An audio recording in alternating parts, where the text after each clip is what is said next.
a graça e a paz do nosso Senhor e Salvador, Jesus Cristo, e seja sobre a vida de cada um de vocês aqui essa manhã. Meu nome é Tiago Celi, sou pastor presbiteriano, estou aqui acompanhado com a minha esposa, Josi. É muito fácil identificar a mulher mais bonita nesse lugar, né? E a minha filha também, a menina mais bonita desse lugar. Que Deus assim abençoe, é uma alegria estar aqui com vocês.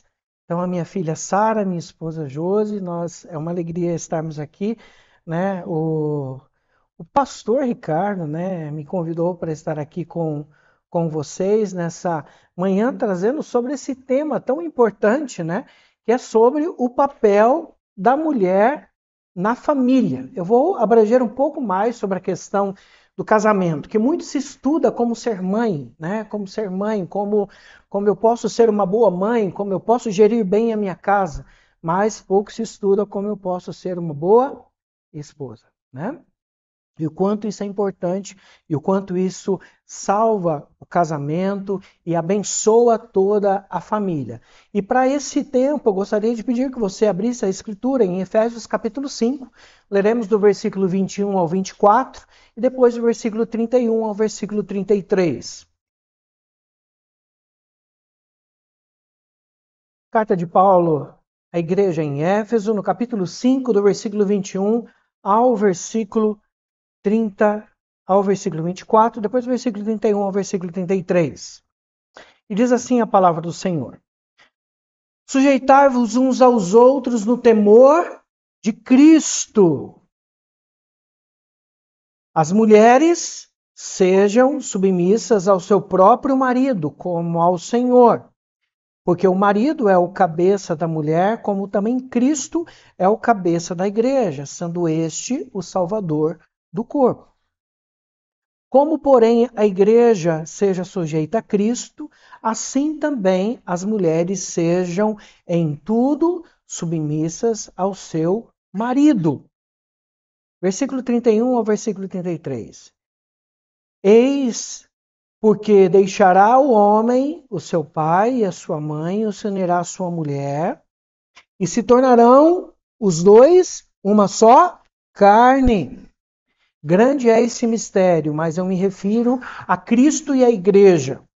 Não obstante, vós, cada um de per si, também ame a sua própria esposa, como a si mesmo. E a esposa respeite ao seu marido. Vamos orar?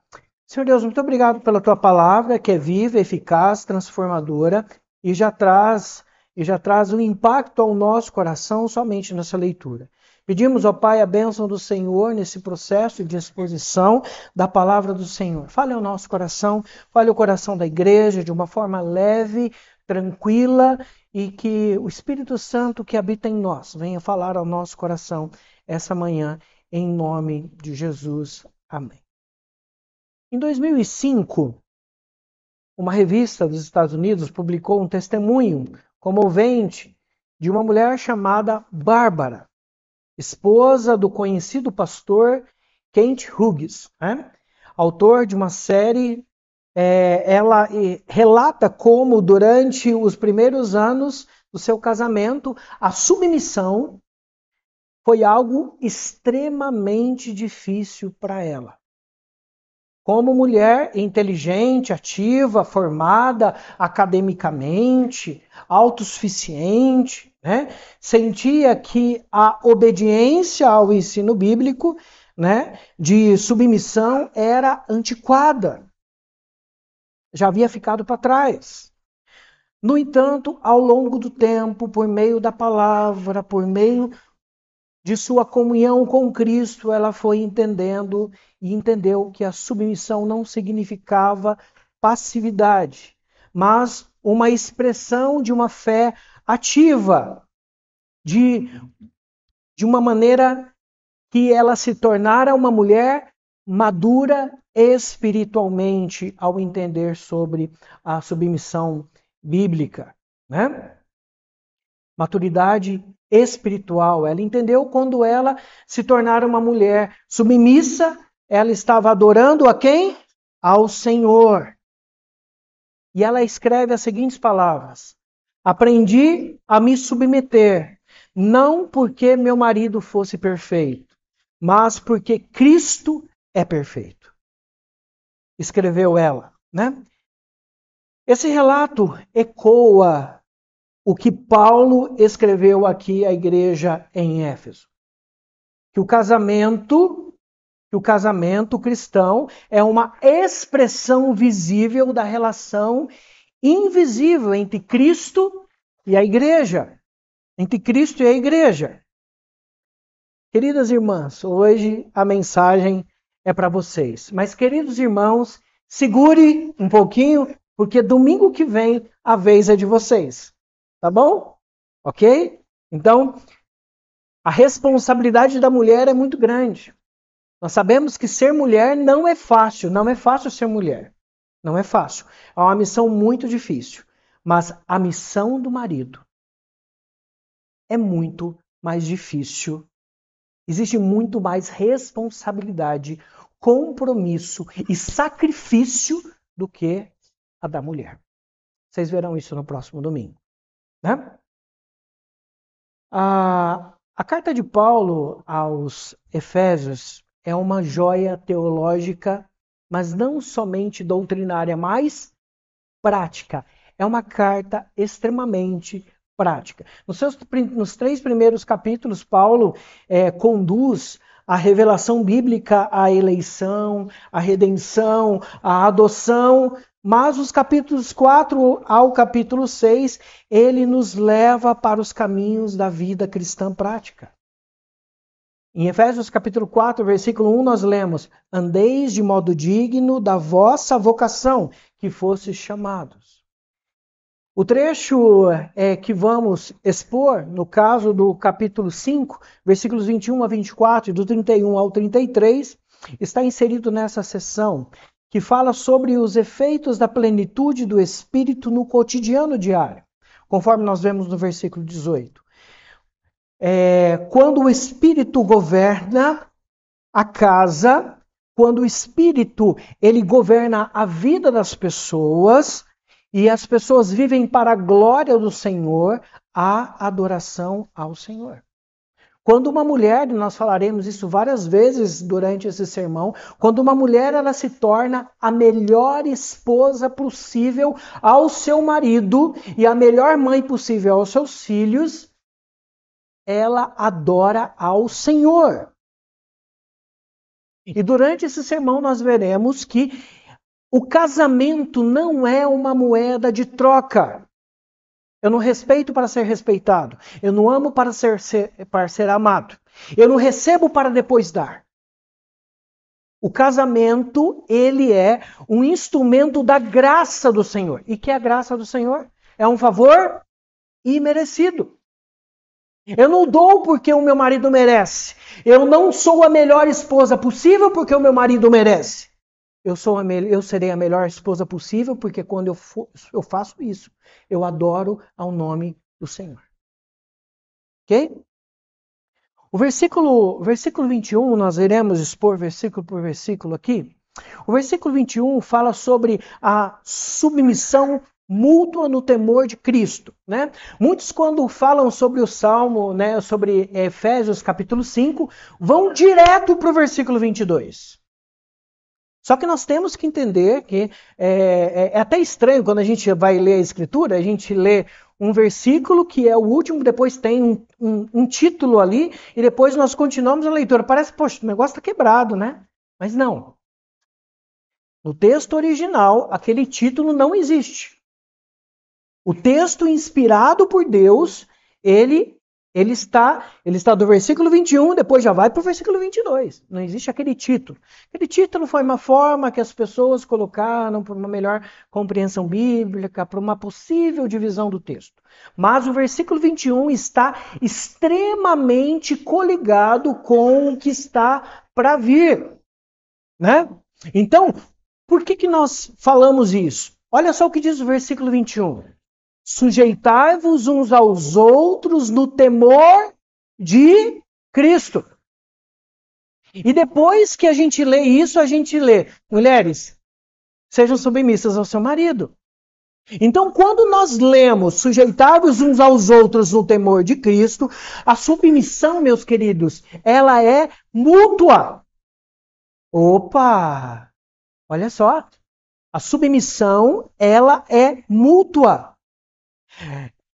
Essa submissão mútua é o pano de fundo de toda a instituição que segue.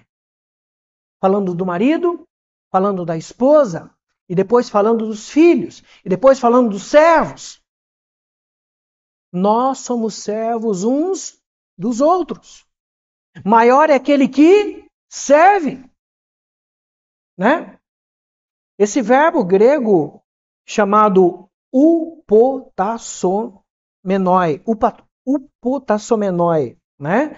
Que é esse sujeitar-vos, né? É um verbo na voz passiva, que denota um ato voluntário de colocar-se sob o outro, à disposição do outro, por amor e reverência a Cristo. Ok? Então, o temor de Cristo, o respeito a Cristo significa porque nós reverenciamos a Cristo, nós sujeitamos-nos uns aos outros. Nós somos submissos uns aos outros. Nós caminhamos um ao lado do outro. E ser submissa é estar junto da missão do esposo. Olha só o que diz o versículo 22. As mulheres sejam submissas ao seu próprio marido como ao Senhor. Paulo não começa um chamado a uma obediência cega, mas a um convite ao reconhecimento voluntário de uma ordem divina. Submissão aqui não é opressão, não é escravidão, mas cooperação. A mulher é auxiliadora idônea do seu marido. Mas para frente nós veremos que a mulher ela não foi criada de um osso do pé do marido para estar debaixo dos pés do marido. Nem foi tirado de um osso do pescoço para que direcione a cabeça. Mas ela foi tirada da costela, ela está ao lado, ela caminha ao lado, ela é auxiliadora idônea. Sem a mulher, o esposo não consegue ser esposo. Sem o esposo, a mulher não consegue ser esposa. Um precisa do outro. Cada um tem o seu papel dentro do casamento, dentro do lar. É o reconhecimento do chamado do marido como líder sacrificial e da esposa como auxiliadora idônea. Como nós vemos em Gênesis capítulo 2, versículo 18. Disse mais ao Senhor, não é bom que o homem esteja só, far-lhe-ei uma auxiliadora que lhe seja idônea. Idônea. Veja aqui, a normativa é bem clara, é bem detalhada. Paulo diz que a mulher deve ser submissa. Devem ser submissa. A quem deve ser? Ao marido. E como deve ser? Ao Senhor. Olha só, Paulo diz o que ela deve ser. O que ela deve ser? Submissa. A quem ela deve ser? Ao marido. Como ela deve ser? Como ao Senhor. Ele diz que devem ser submissas ao seu próprio marido como ao Senhor. Isso significa que, ao ser submissa ao marido, a mulher está glorificando ao Senhor que deu a vida por ela. O casamento, meus queridos, é uma grande demonstração prática do relacionamento de Cristo e a igreja. Quando a mulher ela é uma boa esposa, ela é submissa, ela é obediente, o que acontece? Ela está demonstrando ao mundo como é a igreja com Cristo, como é o relacionamento da igreja com Cristo. Olha só, isso não significa regime de escravidão. Quando muitas vezes, e eu já vi alguns sermões falando sobre submissão, que a mulher como uma escrava do marido, obrigada a satisfazer todas as vontades do marido. Como se ela fosse algo, agora ela não tem mais vida. A vida dela pertence única e exclusivamente ao marido. E não existe uma moeda de troca aí. A mulher é uma escrava dentro do lar. Isso é tudo menos bíblico. A mulher é ela auxiliadora idônea. Ela caminha ao lado do marido. Porque o marido, versículo 23, é o cabeça da mulher, como também Cristo é o cabeça da igreja. Esse versículo mostra a estrutura do lar, que a estrutura do lar, ela não é sociológica. Ela é cristológica. A estrutura do lar, ela não é sociológica, ela é cristológica. O marido é o cabeça. E ele é o cabeça não como um tirano, mas como um servo líder. A semelhança de Cristo que deu a vida por sua noiva. A semelhança de Cristo que deu a vida pela igreja. Moody, ele afirma que o motivo dessa sujeição da esposa encontra-se nesse relacionamento que Deus ordenou. A esposa, então, ao reconhecer essa liderança do marido, participa de um mistério espiritual maior. Reflete a relação entre Cristo e a igreja. Entre Cristo e a igreja.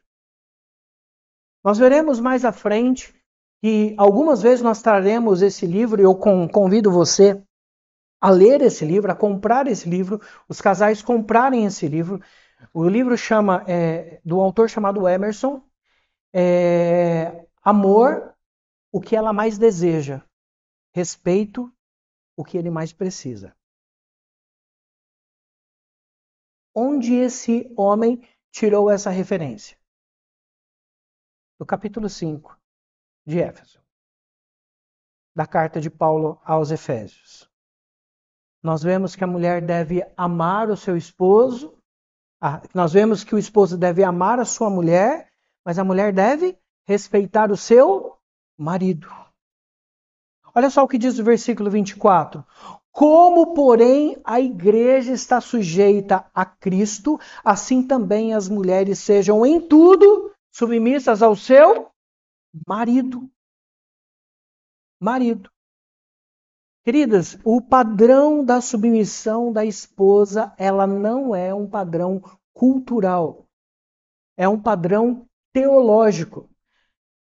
É a submissão da igreja àquele que a salvou. Mas atenção, essa expressão em tudo não significa uma submissão cega. A submissão é limitada à fidelidade à palavra do Senhor.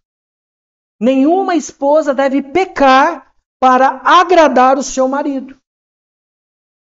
Da mesma forma que quando nós recebemos o novo pastor da igreja, nós prometemos ser fiel a esse pastor, a cuidar desse pastor, a receber a disciplina desse pastor, até o ponto em que ele seguirá as Escrituras. Até em que ponto a mulher é submissa? Até o ponto que o marido está dentro das Escrituras. Saiu da Escritura, não existe mais submissão. Ok? Minha querida, vamos viver uma aventura, vamos sair, vamos roubar um banco juntos. Não, não vou. Vai sozinha, não vou não. Tá bom? Não vou não. Eu aconselho você não fazer isso. Né? Mas eu não vou pecar para satisfazer a sua vontade. Bom? Então, nenhuma esposa deve pecar para agradar o seu marido. A submissão é no Senhor, sob a autoridade de Cristo. Sob a autoridade de Cristo. Olha só o que diz o versículo 31. E nesse versículo nós iremos trabalhar bastante, que fala sobre a questão do casamento em si. Olha só o que diz. Por isso deixará o homem, o seu pai e a sua mãe, e se unirá à sua mulher e se tornarão os dois uma só carne. Uma só carne. Esse versículo aqui é uma citação de Gênesis capítulo 2, versículo 24. Repetida por Cristo em Mateus, no Evangelho de Mateus, capítulo 19, versículo 5, e por Paulo aqui nesse texto. Isso mostra a centralidade eterna desse princípio. O casamento é uma criação de quem? É do homem? É do homem essa criação? É de quem? É de Deus. Casamento é uma criação de Deus. E olha só, é uma criação antes da queda. Antes da queda. Instituída no Éden. Era algo perfeito. Isso se torna algo sagrado, imutável, indispensável à ordem social e espiritual. Olha só. E olha só, a gente vê 3 pilares nesse texto. O deixar o homem, pai e sua mãe, unir-se à sua mulher, tornando-se os dois uma só carne. E olha só, esse deixar pai e mãe. Preste atenção nisso, tá?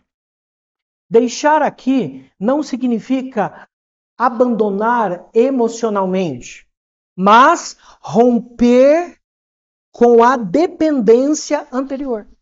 Quando você sai da casa do seu pai e da sua mãe, quando seu marido te tira da casa da sua mãe, você se casa com ele, você vai para uma casa com ele, você vai constituir uma família com ele. O que acontece ali? Um corte no cordão umbilical. Não existe mais dependência. Isso envolve dependência emocional, financeira, moral e psicológica dos pais. Queridos, e parece que muitas vezes a gente vê essa questão, né, da mulher, o problema disso é da mulher, né? A mulher que, nossa, tudo ela leva para a mãe dela, tudo ela conversa com a mãe dela. Isso é errado? É errado. Porque agora o ponto de apoio não é mais pai e mãe. O ponto de apoio é marido e mulher.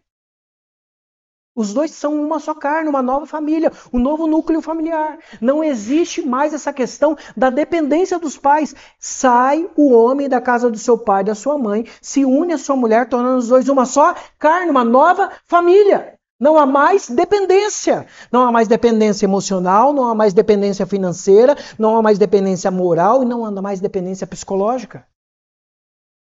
Os dois são uma só carne, um depende do outro. Há um tempo atrás, numa das igrejas que eu pastoreei, eu cuidei de um caso. O que aconteceu? A mulher estava prestes a divorciar do seu marido. E por quê? Tudo que o marido ia fazer, antes de ele conversar com a esposa, ele conversava com quem? Com a mãe dele. Se ele ia trocar de carro, ele conversava com a mãe dele. Para escolher o modelo do carro, ele conversava com a mãe dele. Se ele ia comprar um celular, ele conversava com a mãe dele. Qual modelo do celular ele ia comprar? Ele conversava com a mãe dele. Se ele ia fazer um empréstimo ou não, ele conversava com a mãe dele. Se ele ia pagar a dívida ou uma outra dívida, ele conversava com a mãe dele. Se ele ia sair do emprego e ir para um outro ou não, ele conversava com a mãe dele. Eu tive que chamar ele e falei, querido, acabou. Não tem mais isso não, acabou mamãe. Você tem esposa agora. A conversa é com a esposa, não é mais com a sua mãe.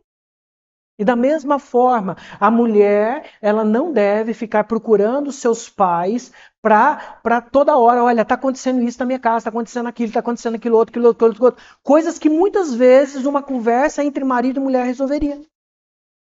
Muitas vezes a gente precisa procurar ajuda? Precisa. Qual que é a primeira ajuda que a gente procura? Pai e mãe?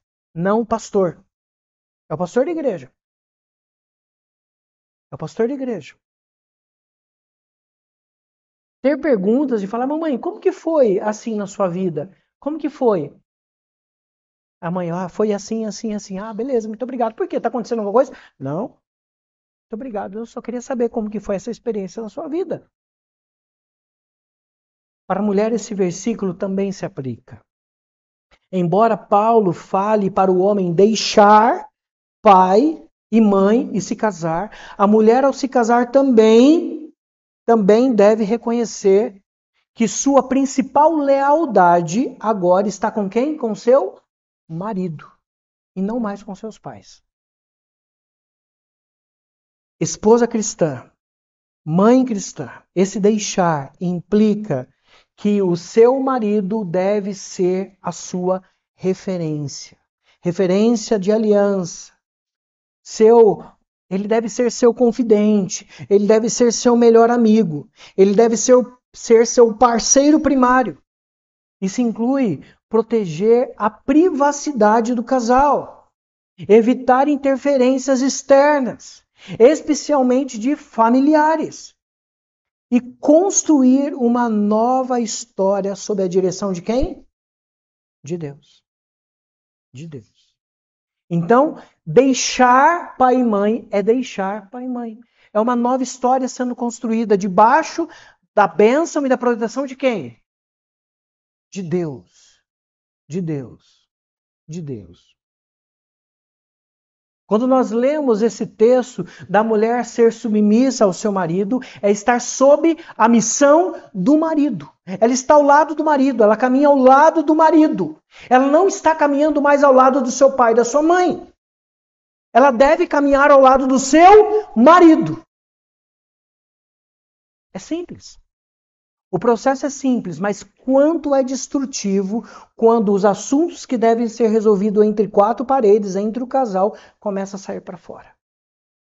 Quando eu começo a levar a minha privacidade para outras pessoas. Tudo que acontece dentro do meu casamento, eu falo com meus amigos, com as minhas amigas, com o meu pai, com a minha mãe.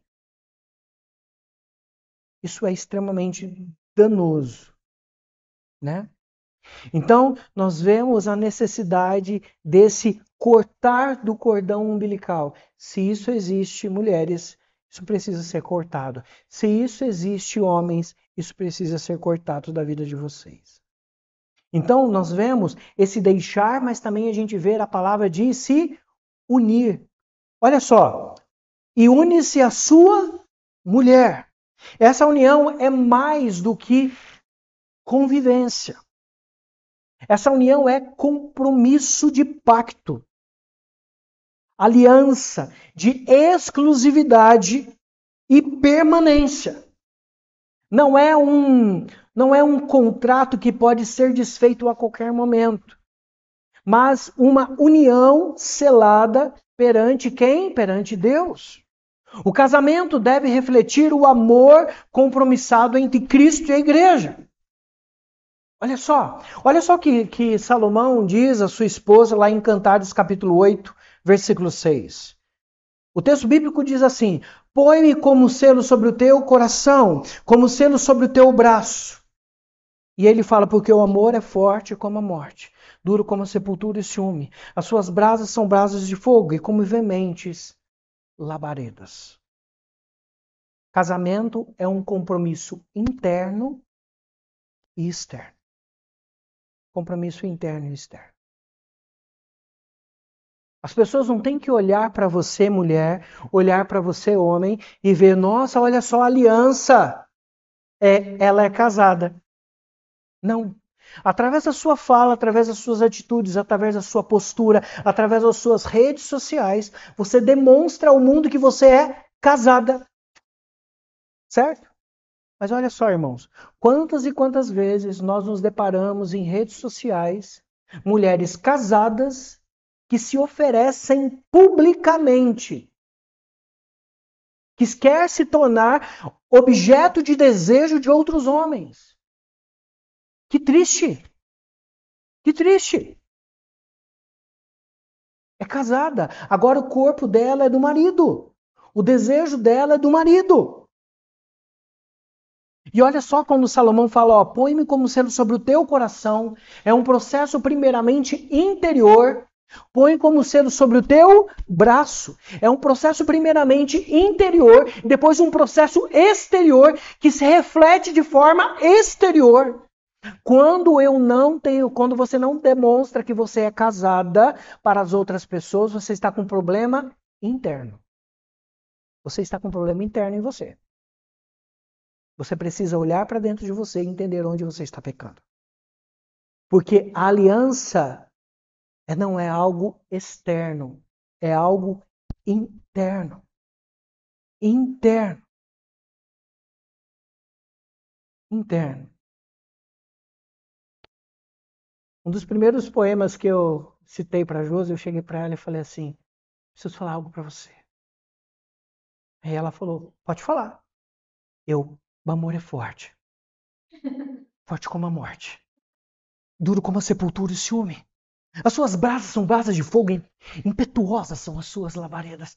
As muitas águas não poderiam afastar esse amor, e nem os rios afogá-lo. Mesmo que alguém desse tudo, todos os bens de sua casa por esse amor, certamente eu recusaria. Ah, nossa, que lindo! Foi você que fez, não, eu plagiei. Mas eu falei algo para minha esposa que me deixava numa situação muito difícil. Que o amor, ele é forte como a morte. Eu falei isso na nossa época de namoro. Namorei 6 anos essa mulher. Pedi ela em casamento 3 vezes, ela me disse 2 nãos. Comecei a namorar com 17. Entre 18 e 19 anos já pedi ela em casamento. Ela falou, não. Comprei essa aliança quando eu tinha 18 anos. Hoje eu tenho 43. Depois eu pedi ela em casamento de novo, ela disse não. Aí quando eu estava lá para os meus 20 e poucos anos, eu falei, olha, é a última vez. É a última vez que eu te peço. Não, eu acho que agora você já está pronto para isso, né? Aí nós casamos, estamos casados até então. Mas o amor, ele é algo, o casamento, ele é algo não somente externo, não somente uma aliança que evidencia que você é casado. As suas atitudes, a sua postura, o seu sentimento, o seu interior mostra que você é casada. As pessoas nem chegarão a você para fazer cantada nenhuma, e não porque você deixou de ser bonita, não porque você deixou de ser atraente, é porque você deixa claro para todos que você é casada. Geralmente um homem solteiro vai chegar, opa, eu acho que aquela ali é solteira. E vai chegar na pessoa solteira, né? Agora, olha só que triste quando um homem solteiro identifica numa mulher casada que ela é solteira. Isso daqui é somente um sinal externo de uma evidência interna. Então é necessário essa união, essa unidade. Vocês agora são uma só carne. E olha só, e se tornarão os dois uma só carne. Aqui está a consumação da aliança. É intimidade, aqui é intimidade física, emocional, espiritual e existencial. Essa expressão uma só carne, sim, meus irmãos, tem a ver, sim, sobre o processo da relação sexual no casamento. Sim, a mulher sábia, ela supre as necessidades do seu marido.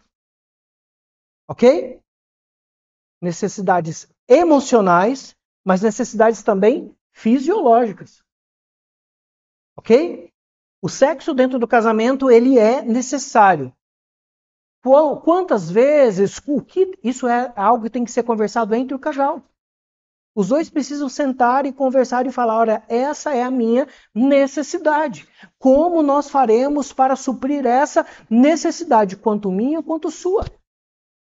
Igual a expressão que muitas vezes nós ouvimos, e espero que vocês não se escandalizem com isso, muitas vezes a gente ouve, olha, quer fazer um homem feliz? Barriga cheia e aquele órgão vazio. Não é isso? Muitas vezes sim. É necessário o sexo dentro do casamento. E quando o texto fala se torna uma só carne, está se referindo a isso. Porque o homem, ele tirava a sua mulher de dentro da casa dos pais. A primeira coisa para consumar o casamento era o quê? A primeira relação sexual do casal. Era assim que funcionava. Então, olha só. Mas essa questão de suprir a necessidade do marido, a mulher que deve suprir a necessidade do marido, a gente também tem que entender que isso é uma via de mão dupla. Os maridos também precisam suprir as necessidades das suas esposas. Agora, a esposa não deve suprir a necessidade do marido porque o marido merece ou porque o marido supre a sua necessidade. A esposa deve suprir a necessidade do marido porque é isso que Cristo espera dela.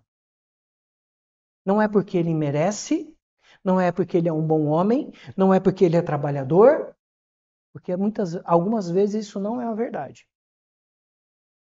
É porque Cristo espera isso dela. Cristo espera isso dela. Porém, mais do que o alimento, mais do que o sexo, é uma vida compartilhada. É caminhar ao lado do outro com transparência, com entrega, com perdão, com mutualidade. A mulher cristã que deseja honrar ao marido em seu casamento deve então cultivar um relacionamento de uma unidade plena. E isto inclui transparência nos sentimentos,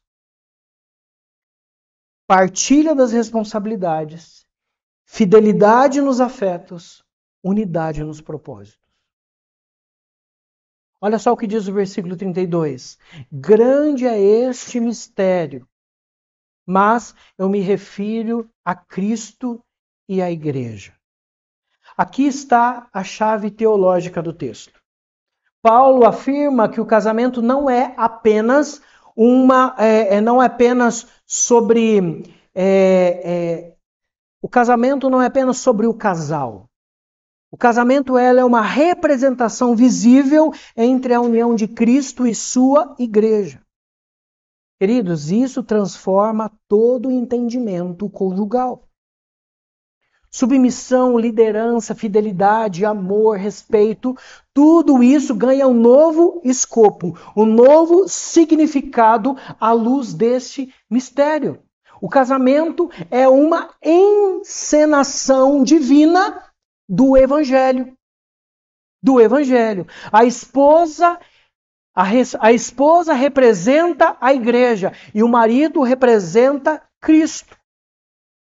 Por isso, irmã, quando você respeita e honra o seu marido, você está contando ao mundo o que é o relacionamento entre a igreja e Cristo. Quando você perdoa o seu marido, mesmo quando ele falha, mesmo quando ele pisa na bola, mesmo quando ele deixa a toalha molhada em cima da cama, mesmo quando ele deixa o papel virado do lado que você não gosta, mesmo quando ele deixa a tampa do vaso abaixada, né? Antes de levantar a tampa para fazer o que precisa ser feito. Tantas outras falhas, e falhas muito mais sérias também.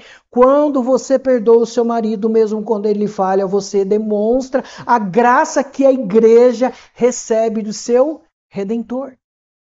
Quando você se entrega em amor e submissão à liderança do seu marido, conforme a palavra, você exibe a confiança que a igreja deposita em quem? Em seu Senhor. Em Cristo. Olha só, versículo 33. Não obstante, vós, cada um de per si, também ame a própria esposa como a si mesmo. Não obstante, cada um per si também ame a sua própria esposa como a si mesmo. E a esposa ame o seu próprio marido. O marido deve amar a própria esposa e a esposa deve respeitar o seu marido. Amor, o que elas mais desejam. Respeito, o que eles mais precisam. Mulher, você tem um grande trunfo na sua mão. Algumas vezes você tem um banana do seu lado por sua culpa. Porque você faz o esposo que você tem do lado. Quando você potencializa os erros dele, as coisas ruins que ele faz, você potencializa justamente isso. Você precisa mostrar ao seu marido o quão homem ele é, o quão viril ele é, o quão necessário ele é, o quanto você é dependente dele. Elogiar as coisas boas que ele faz. Tomar muito cuidado com as críticas. Mostrar respeito ao seu marido. Porque quando você não mostra respeito, o marido fala, poxa, eu não valo nada mesmo. Dia após dia você descredibiliza o seu marido, transformando ele em um banana. Fazendo ele dia após dia desejar não ter uma esposa ao seu lado, e sim uma mãe ao seu lado. Isso é muito sério. A esposa tem um grande poder em suas mãos. A esposa ela é extremamente influente. Muito influente. Muito influente. Ela tem várias maneiras de conquistar o seu marido. Várias maneiras de mostrar a direção. Então é necessário que a esposa seja uma mulher sábia, que edifica a sua casa. Uma mulher que potencialize o seu marido. Comece a pesquisar, irmão. Como eu posso transformar o meu marido em um homem à luz da Bíblia? Procure. Pesquise. Veja quais são os gatilhos, o que você pode realçar nesse homem. E transforme esse homem em um homão. Em um homão. É isso mesmo. Em um homão. Não obstante, versículo 33. Não obstante, a vós, cada um per si, ame a própria esposa, como a esposa a si mesmo. Como a si mesmo. E a esposa respeite o seu marido. Amor, o que elas mais desejam. Respeito, o que eles mais precisam. O seu marido, ele tem a necessidade de ser respeitado. Respeitado. E olha só, aqui Paulo conclui essa sessão com uma síntese prática. Ao marido, o amor sacrificial, à esposa, respeito reverente. Porque por que o foco do respeito para a mulher? Por que isso? Porque, como destaca Emerson em seu livro, Amor, o que ela mais deseja e respeito o que ele mais precisa, a necessidade primária do homem é ser respeitado. Assim como a da mulher é ser amada. Quando a mulher respeita o seu marido, ela supre a alma do seu marido. E quem mostra para nós que o respeito é o item mais essencial na vida de um homem? A Bíblia.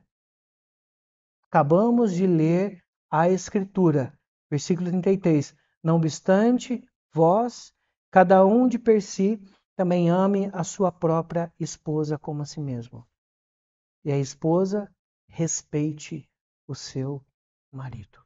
Amor, o que elas mais desejam, respeito, o que eles mais precisam.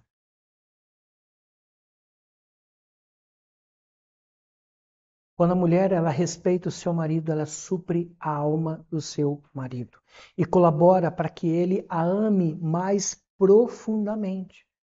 E o que é respeitar o marido? Respeitar o marido, mulheres, não é zombar dele em público. É confiar em suas decisões. É consultá-lo como líder. É orar por ele, em vez de criticá-lo constantemente. É afirmar suas virtudes com palavras, com gestos. Nossa, amor, como você tá bonito hoje. Nossa, amor, como você tá cheiroso hoje. Nossa, amor, que legal que você resolveu esse problema. Nossa, amor, que bom que você consertou o chuveiro que tá 3 meses parado aqui em casa. Muito obrigado, amor. Me senti cuidada, me senti amada por você. Amor, muito obrigado porque você consertou aquele negócio que eu te pedi. Eu me senti amada, me senti cuidada por você. Você é meu homem. É por isso que eu te escolhi. Como você me dá orgulho. Como eu amo você. Olha só que palavras poderosas.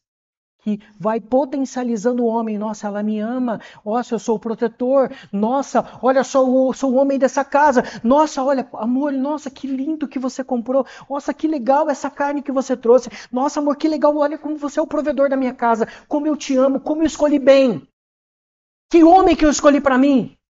Nossa, e o marido, olha só, ela me ama, ela me admira, ela anseia por mim. Olha a festa que ela faz quando eu chego em casa. Mas às vezes o marido chega em casa e a mulher faz... Chegou.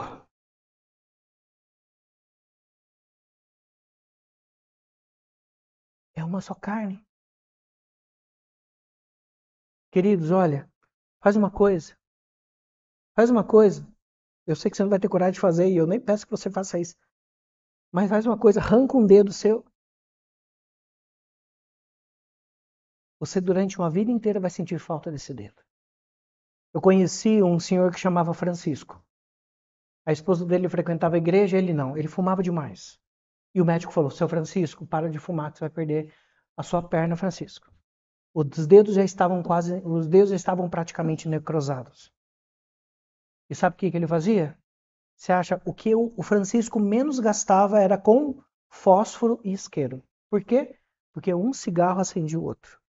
Um cigarro acendia o outro. Um cigarro acendia o outro. Ele fumava o dia inteiro. O que aconteceu? Um dia o seu Francisco perdeu a perna dele. E ele sentia tanta falta daquele membro, que acontecia um efeito chamado membro fantasma. Aí ela falava assim, mulher, meu pé tá coçando. Ela falava, homem, você não tem mais perna, você não tem mais pé. Ela não coça. Ela chegava na altura do pé dele, onde estava o antigo pé, que não existia mais. Ela fazia assim, ele, ai, que delícia, ai, que gostoso. Mais para baixo, ai. Sentia falta. Vocês são uma só carne. Quando a mulher chega em casa é festa. Quando o marido chega em casa é festa. Quando isso não está acontecendo, algum problema tem, vocês precisam descobrir qual é o problema e trabalhar para que haja festa. Quando um chega na presença do outro, precisa existir amor, precisa existir alegria. Então, mulher, respeitar o marido não é zombar dele em público. Não é ficar tirando da cara dele. Não é ficar o constrangendo na frente das pessoas. É confiar em suas decisões, é consultá-lo como líder, é orar por ele, é incentivá-lo, é colocar ele para frente, é falar, olha, vamos lá, vamos junto, vai dar certo. Eu tô aqui do seu lado, vai dar certo. Esse seu plano vai dar certo, vamos junto, tamo junto. É afirmar as suas virtudes com palavras, com gestos, com ações. É guardar o seu coração para ele, inclusive nas redes sociais. Esse respeito não é algo frio, não é algo mecânico, não é algo porque eu sou obrigado a fazer. É um reflexo da fé. Você respeita o seu marido porque você ama a Cristo. Você não respeita o seu marido porque ele merece ser respeitado. Já ouviu aquela expressão? Quer respeito? Dê respeito! Já ouviu essa expressão? Quantas vezes a gente já ouviu? E quem disse que eu tenho que respeitar porque a pessoa merece? Eu tenho que respeitar porque é isso que Deus espera de mim. O temor é no temor do Senhor que nasce e se desenvolve uma mulher nova, uma nova mulher, uma mulher submissa, uma mulher calma, uma mulher sábia, uma mulher reverente. E olha só, é no temor do Senhor. E o que é temer? O que é temer é ter medo? Não, é ter respeito. É ter respeito. Concluindo, meus irmãos.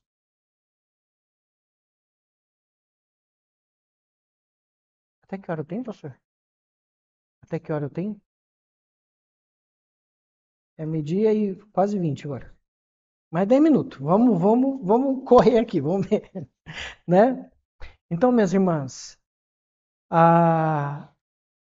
Efésios capítulo 5 não é uma carta culturalmente ultrapassada. É um projeto eterno de Deus para o lar. E ao longo desses versículos nós vemos a importância da submissão como reflexo da nossa vida em Cristo. O papel da mulher como aquela que edifica o seu lar com sabedoria e com reverência. Que o casamento é uma aliança, é um reflexo eterno de Cristo e sua igreja. Quando nós temos um bom casamento, nós refletimos o que é o relacionamento entre Cristo e sua igreja. A mulher piedosa entende o seu papel e que não é um papel de opressão, e sim um papel de missão. O seu lar é um altar. O seu casamento é um testemunho. E sua vida é uma carta viva do Evangelho. Ser submissa não é ser inferior. O texto não sugere em nenhum momento a mulher como algo inferior. Muito pelo contrário. Ela está em igual patamar com o seu marido. Só tem papéis diferentes, funções diferentes, mas são iguais dentro do casamento. Muitas pessoas, infelizmente, usam esse texto para se colocar acima de sua esposa. Mas esse texto, muito pelo contrário, ele equivale às duas partes. Coloca de maneira igualitária as duas partes, com papéis diferentes. Lógico que a missão do marido de amar a mulher como Cristo amou a igreja é algo extremamente desafiador. Mas os dois estão em igual patamar dentro do casamento. Submissão não é escravidão. A mulher não foi tirada do osso do pé do marido, e sim da costela. Está ao lado, é auxiliador idôneo. Submissão é um chamado à confiança no Senhor. Mais uma vez, evidenciamos aqui. Emerson, em seu livro Amor, o que ela mais deseja e Respeito, o que ele mais precisa, afirma que enquanto a maior necessidade da mulher é ser amada, é ser cuidada, é ser protegida, é ser acalentada, a maior necessidade do homem é ser respeitado. Mulher, quando você ama o seu marido, quando você cuida do seu marido, quando você supra as necessidades do seu marido, quando você auxilia, quando você incentiva o seu marido, quando você sempre ressalta os pontos positivos nele, você está o respeitando. Respeitando. Respeitando. Quando a mulher respeita o seu marido, mesmo em meio às dificuldades, mesmo em meio ao não merecimento, ela rompe com um ciclo que o autor no livro chama aqui de ciclo louco. Uma espiral de desrespeito e desamor que destrói casamentos e lares. O autor desse livro ele fala que existe um ciclo. Primeiro um ciclo saudável, enquanto ela dá respeito, ele dá amor, ela dá respeito, ele dá amor, ela dá respeito, ele dá amor, ela dá respeito, ele dá amor. Um ciclo constante, bíblico e que mantém a saúde e a felicidade no casamento. Agora, uma hora esse ciclo é quebrado. Ou ele deixa de dar amor, ou ela deixa de dar respeito. E uma hora se torna um ciclo louco. Ele não dá mais amor, ela não dá mais respeito. Ele não dá mais amor, ela não dá mais respeito. É necessário quebrar esse ciclo. Voltar dar o braço a torcer. O marido voltar a dar amor e a esposa voltar a dar respeito. Mulheres, vocês são missionárias no seu lar. A submissão bíblica não é uma submissão passiva, mas uma submissão proativa. Ela é espiritual. É usar a sua influência. E cá entre nós, as mulheres são muito influentes. A minha esposa, ela faz o que ela quiser comigo. O que ela quiser comigo. Ela tem um poder de influência. Ela conversa com jeitinho. Quando eu menos percebo, eu já estou fazendo o que ela quer.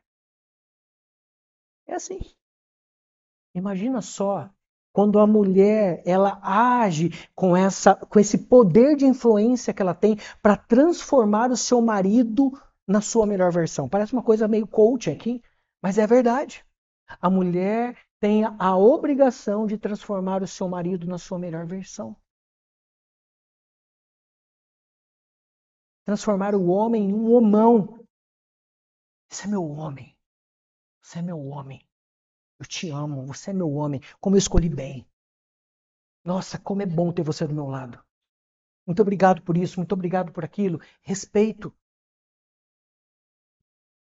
Mulheres, vocês refletem a igreja gloriosa. Quando vocês honram seus maridos, mesmo em meio às fraquezas, vocês estão mostrando ao mundo como a igreja deve honrar a Cristo. E isso é missão. É missão. Isso é ministério. Mulheres, vocês são parceiras e não coadjuvantes.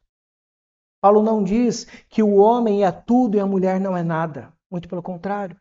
Ele diz que ambos estão sob o senhorio de Cristo. Mas cada um tem o seu papel. Concluindo, Cristo sempre será o modelo. O Evangelho transforma tudo. Ele não apenas nos salva do pecado, mas também nos ensina a viver de forma santa.